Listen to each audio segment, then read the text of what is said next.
ചരിത്രത്തിലാദ്യമായി 3 ലക്ഷം കോടി ദിർഹം കടന്ന് UAE വിദേശ വ്യാപാരം. UAE vice president Sheikh Mohammed ആണ് പ്രഖ്യാപനം നടത്തിയത്. ഈ സാമ്പത്തിക നേട്ടത്തെ ചരിത്രപരമായ നാഴികക്കല്ല് എന്നാണ് അദ്ദേഹം എക്സ് പ്ലാറ്റ്ഫോമിലൂടെ കുറിച്ചത്.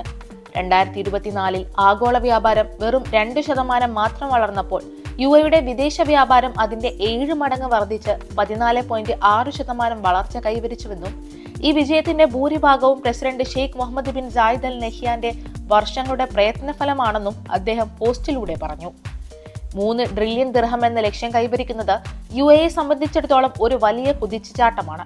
2031 4 ട്രില്യൺ ദിർഹം എന്ന വാർഷിക ലക്ഷ്യം കൈവരിക്കുന്നതിനുള്ള പാതയിലാണെന്നും ഷെയ്ഖ് മുഹമ്മദ് പറഞ്ഞു. 2031 ആകുമ്പോഴേക്കും മൊത്തം ആഭ്യന്തര ഉൽപാദനം 3 ട്രില്യൺ ദിർഹമായി ഉയർത്താനുള്ള ശ്രമത്തിലാണ് രാജ്യമെന്നും അദ്ദേഹം വ്യക്തമാക്കുന്നുണ്ട്.